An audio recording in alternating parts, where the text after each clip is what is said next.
I am a full-time researcher doing my PhD. I am also a TA, teaching assistant, teaching people.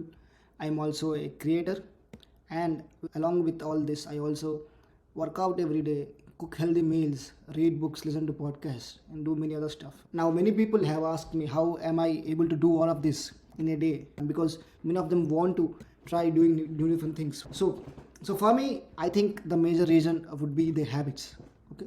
Now first, let's break down what habits are. Okay. Now habits are these daily tasks that once you do repeatedly, your brain hands over them to your subconscious to take care of. Now once it happens, you don't need to worry about performing those actions repeatedly. Your brain takes care of them. You have many examples for that. Like if you get into a car, you automatically put on your seatbelt. If you go to the washroom, right, you just flush. I mean, you don't even remember that you did this sort of things, because your brain, your cognition doesn't really care anymore about that. Now if you look at your daily outcomes and look closely, you can see that all of these come from your habits. Like if you are lagging at your work, it means you scroll through your phone whenever you get anxious or bored, and that kind of waste your time. If you feel sick often, it means that you don't eat healthy. You eat out many times and you don't try to eat whole foods. If you're always weak, it means you don't have the mobility. You don't move enough. You just sit on the couch and do nothing. So all of these boils down to your habits, and I can go on with this list. Now, I was like this earlier. I lived almost 15 years of my life on autopilot, but I changed it recently, and one of these things that has helped me to change it is reading Atomic Habits book, and also inculcating all these tools that the book kind of introduces you to, and creating new kind of systems using that, right? Now the main point that you may ask here is, what is the urgency? So what's the urgency right now to change these habits? You can do it later, like after a year or maybe a couple of years. The problem is, once these habits are repeated for some years, they become a part of your identity. That means they can never be changed. My father, when he was young, had this habit of getting angry for very small things and verbally abusing people around him, like maybe my mother or my grandparents. And now, even after 25 years, when he has been repeatedly told that that's not a good habit, and even he knows that it's not a good habit, he can't fix it. When you ask him really hard, he says, this is me, it has become a part of my identity, I can't change it anymore. Now repeated actions, when you do it enough times, they become a part of your identity, and this is really important, because once they become your identity, you can't change them, right? And something similar happened to me too. I also had this habit of getting angry for very small things, and verbally screaming on people around me. Now I figured out a way to come around it and kind of control it, but it's really hard once it becomes a part of identity. Now if you look into yourself right now, and if you figure out that you have a few bad habits that you think are not so malignant right now, but can you assume that if you do the same thing over and over until you're 60, do you think those are really good habits, right? And there are 90% probability that you will end up that way, because these habits, once they become a part of your identity, you can't change them, right? As children, we often imitate our parents. Everything from our favorite food to our role model to our favorite movie star, everything comes from our parents, from our religion, our beliefs. And that's not, there's nothing that we can do, because that happens when we are not conscious. But right now, we are conscious, right? And if you still don't take the accountability of your habits now, and just say you live in the moment and let things happen the way, and they somehow fix themselves, then they won't. You end up becoming something that you never thought you would be, and there's nothing that you can do, right? Everything from your perspectives, your goals, your mentors, your friends, your experiences, your health and wealth depend upon your habits. If you start going to gym, you meet friends in the gym who are fit, who eat healthier food. If you start building something, you meet people along the way who are doing the same, and then you create a kind of community between yourselves. So everything, and depending upon the friends and the people you meet there, your perspectives change. Now there's one good thing about this. If you take it the other way, if you build a habit that you think is good for you, and you keep doing it until a certain threshold, then it becomes really easy to stick it for your whole life. So if you can get 1% better every day, you can get 37% better by the end of the year. This is what James Clear tells in Atomic Habits, and this works in compounds, just like how your money works when you invest it.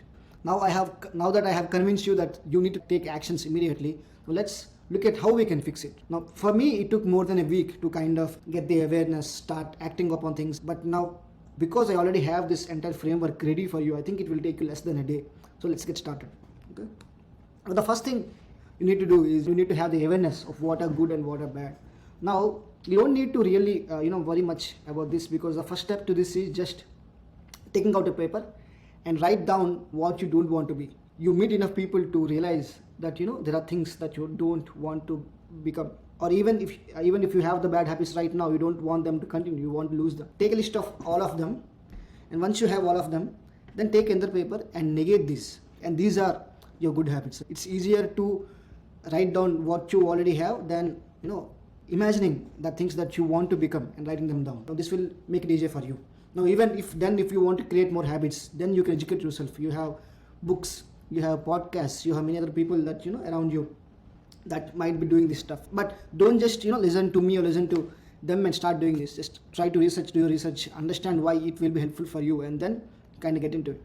Now you don't need to worry about how hard these habits are, because like I said, I've been waking up at 6 a.m. every morning for the past 6 months.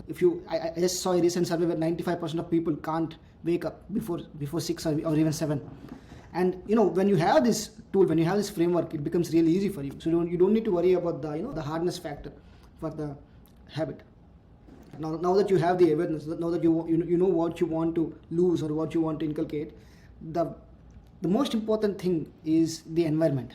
So no matter how determined you think you are, it's very hard to get rid of a habit. Even though if you have stopped it for years, if you get the correct cue again, you will again start doing it. Like, I think especially smokers know that if you have been a chain smoker for years and you have stopped it for many years after that, and once you get the correct cue, maybe it's the place that you have been smoking earlier, maybe it's the weather, maybe it's other people smoking the same brand of cigarette, even smelling it will again create the impulse to smoke, and you might end up smoking, right? So the first important thing is we need to create an environment where the friction for the good habits is really low and the friction for the bad habits is very high. Now, I will explain what I mean by friction with an example. Now, for me, waking up at morning was really important, just to prove myself that I can do it. I even woke up at 4:30 a.m. for the first few months. I just stopped it because I didn't think waking up that early was insensible. But what I would do is every night before I sleep, I would set up an alarm whenever I want to wake up, and I don't put my phone on my nightstand, right? Because if you do that, whenever you listen to the alarm, you just wake up from your bed and turn it off and go back to sleep. I put my phone near the sink in the washroom. So why? Because when I do that, in the morning when I listen to this annoying sound of the alarm, if I have to stop it, I have to go into the washroom and I have to stop it, right? Once I get into the washroom and I get near the sink, and even though if I turn off the alarm, I have all my toothbrush, my toothpaste, my gym clothes ready to be worn, and that reduces the friction for me to just brushing my teeth and going to gym than going back into my sleep. And because it's really hard for me to get back to sleep after I brush my teeth, that's the most important part for me. And even after that, when I do my work, I usually place 5 bottles of water every day on my study desk now, and I don't have my phone near me because that would really kill your time.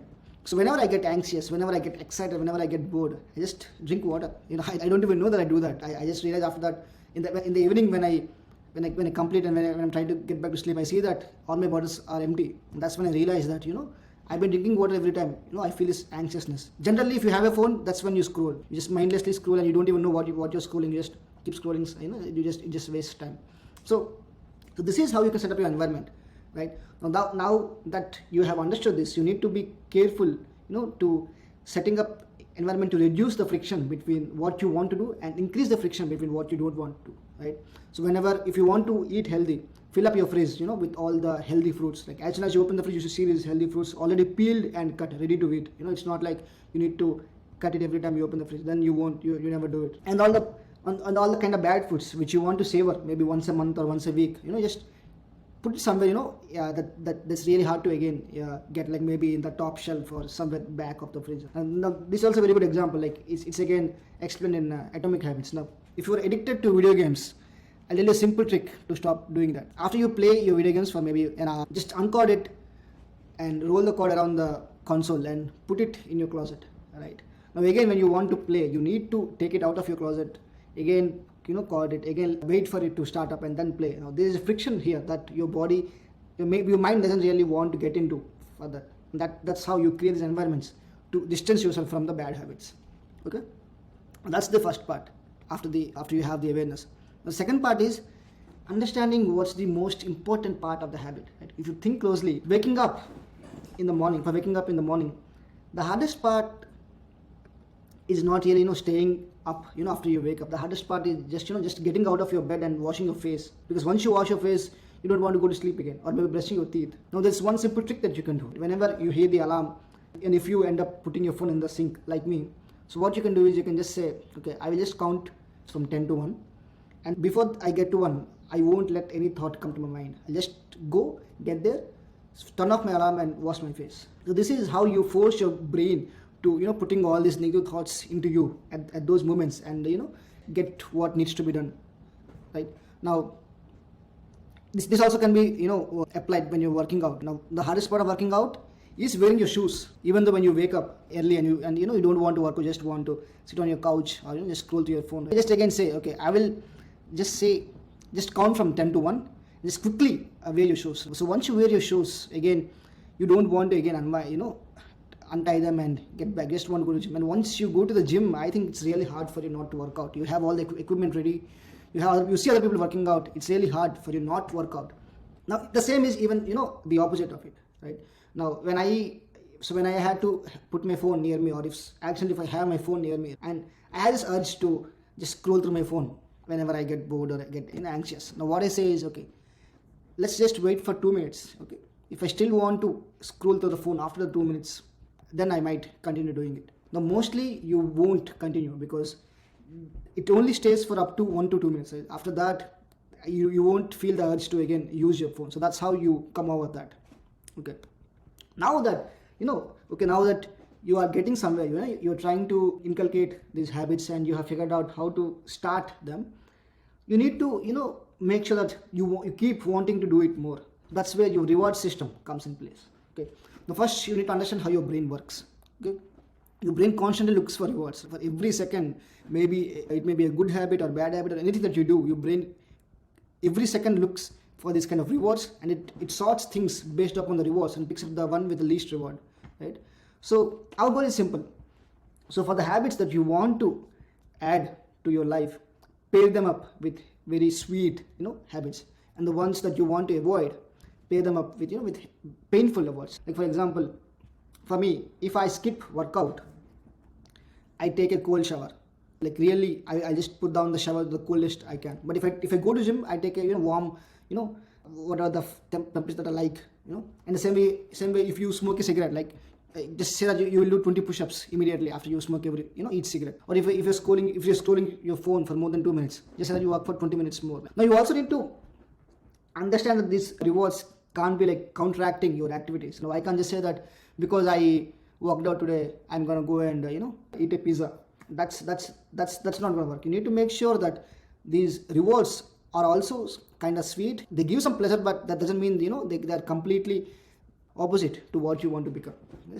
So in this way you can make sure that you want to keep doing these things that you want to do, and you want to stop doing things that you don't want to, because when your brain gets the reward and it realizes that this activity is bundled with this reward, its priority for doing it reduces, right? You try to pick some other things. That's how you can balance things with the reward system. Even after this, the habits can wear out. Like in a couple of days, you might be doing it for 2 to 3 days with all the reward systems and everything. Even then, it might not stick. So that's when you need to, again, bring your psychology into this, where you say that, where you add these habits into your identity. You no more say, I want to eat healthier. You just want to say, I am a healthy person, right? You no more say, I want to create content. You say, I am a creator. Now, what does this do? So this will help you in putting the identity, and whenever you have two things and you need to choose one of those two, the first thing you will think about is, okay, what would a healthy person do if you're trying to become healthy, or what would a content creator do? So in using these identities, you will prioritize things, and that way, again, use the reward systems and all of the what have we learned so far, you can make these habits easier for you. And when you tie your habits to your identity, and once you get the threshold, they will last a lifetime. And this also can work against you. I had many people saying, I don't wake up early as I'm not a morning person. Like, I don't make friends because I'm an introvert. Now, when you repeatedly say these things to yourself, these stories that, that may not be completely true, they become your facts, and then they're very hard to change. Like we talked about this earlier of this video. Once these become part of your habits, part of your identity, they're hard to change. So make sure you choose your habits carefully. Now you also, once you do this, you also want to have, a tracking system, to track these habits, where you say, because see, now you had the education, you had the awareness, and you had the action where you're trying to put these habits, do these different tasks, but you also need consistency, otherwise they won't stick. If you just work out for a week and stop doing that, it won't work. You just lose them again. So for the consistency part, we can use habit tracking. Habit tracking is really simple. Right? You list down all the habits that you want to, inculcate, and just put a score to the right of it every time you get it done. Right now, if you go to gym, you can just say, on the right side of the gym, you can just write +1 for each day you go to the gym. Right? And after each week, you can look at the score, and you can kind of change the targets, increase them, or you kind of understand what's the hardest habit that that's plaguing you, and try to fix that. Now there's also another simple trick for especially for working out. You can do this. You can say that you don't want to miss 2 consecutive days of working out. Right now, if you somehow, for some reason, you did not go to gym today, you want to make sure whatever happens, even if if there's a tornado in your city, you need to go to the gym the next day. By doing this, even though you take all the chances in a week, you end up going to the gym 3 days a day, 3 days a week, right? And I think that's good enough for the beginning. And now the habit tracking has 3 important benefits, right? For the first thing is, it's a hard cover proof for your progress, right? It will give you the feeling that you have been achieving something, and that will help you motivate it. Now, and it's really easy to track your habit, right? You know which ones are the hard ones, which one are the easy ones, and you can just sort them according to that priority and choose to focus more on one of those. And also, it also allows you to look at the bigger picture, right? Now, for example, you might have missed working out 3 days in a week because you had to go somewhere. But if you look at this habit tracker and you see that you have been working almost 20 days for the whole month, that means you have worked out 75% of times for the whole month. Now 3 days for a week is close to 50%, but for the whole month, you have went to the gym 75%. Okay, now once if you have all of these, now these are good enough, to get your habits and get shit done. You can directly turn around your whole life using this. But the problem comes again when you become too focused on these, your goals, your habit scores, or your when you track these habits. So let me just give you an example, because this is from my experience. Right? Now I have decided to eat healthier a few months ago, and and I have done all the steps. I did my awareness, I did the action, I did the habit tracking. For the habit tracking, it's just that I had to eat these many calories a day, which contains of these many proteins and these many fats and these many, fiber or whatever. Now, what you should do is, whenever I don't have time, or I was lazy, or for some other reason, I would take processed food, like maybe low-fat cheese, low-fat milk, or Coke Zero, or eating only meat, not focusing on the plant-based diet. Now, this have helped me reach my, goals easier. They have helped me lose my weight also. But the problem is, if you look at the bigger picture, the end goal, which is to become healthier, this is not healthy for you. Eating processed food, even if it contains no fat, is not good for you. So that's when you kind of feel that, okay, let's do the opposite thing. Let's completely eat whole foods. Now, if you do that, you won't lose weight. So again, you end up in this whole confusion, complex stuff. That's why you need systems, okay? Because systems help you to reach your goals, along with keeping your daily, scores or tracks to the point. Now, in the book, James Clear said, you don't level up to your goals, you level down to your systems.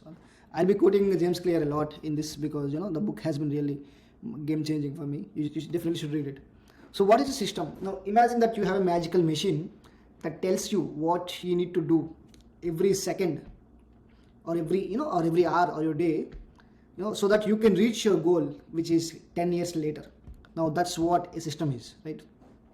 At the core part of the system is to think in the opposite way, to reverse engineer your goals into your habits, because you need to first decide upon your dream life, and then come back from there, year by year, month by month, and day by day. Right now, why would this work?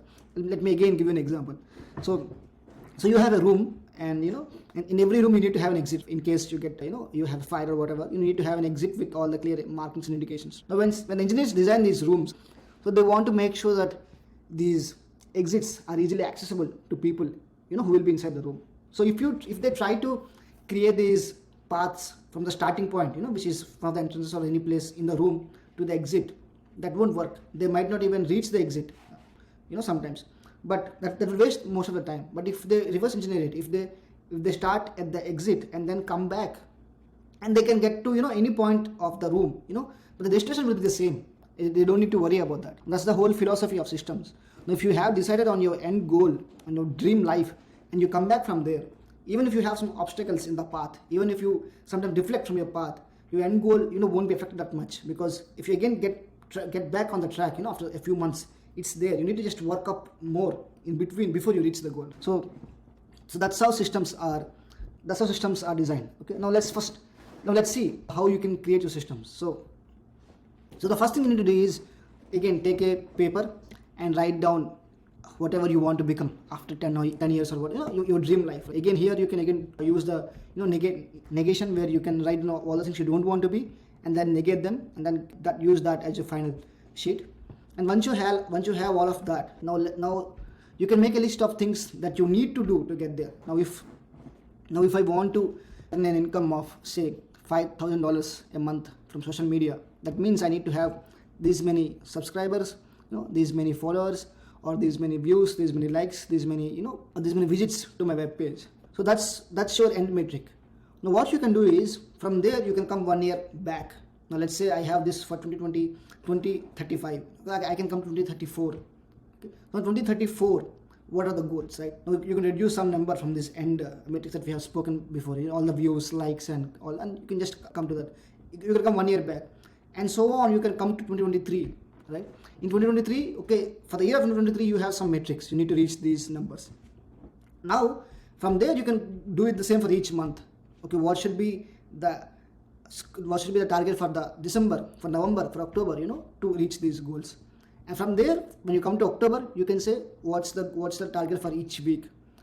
And when you come to your week, you can say what's the target for each day. And that's how you have these daily targets that seem simple to you, that seem really clear to you, but they are built in a way that they would help you reach your end goal. Now these are what systems are. They really helped me to stay on track. They really helped me to get a clear idea on what I want to become. And the really important thing here is that the systems don't need to be correct. That's the main reason you have reverse engineered them. Even though if you mess them up, you can always change them in the way, and your end goal, your desired lifestyle wouldn't change that much, right? So yeah, this is what I meant by living in the moments, but planning in decades. So every day you have these daily tasks that if you complete them, you get this sense of productivity. But again, it doesn't need to be, you don't become too much focused on that, because the end goal is again active. These goals, these daily goals have been set up based upon the end goal. Now yeah, so this is the whole system of systems to create your own life. Now you can use these to take control back of your life. I think most of you have been living your life in autopilot, just like me, where your parents or your society or your cousins or whoever has told you to become something, and you just said yes, from the college to maybe your spouse or maybe your job. But now you have, using these habits, systems, you have the power to take control of your life and set it up right the way you want to, because you need to live your life. Yep, that's all for this video. I will see you next week for another video. Thank you.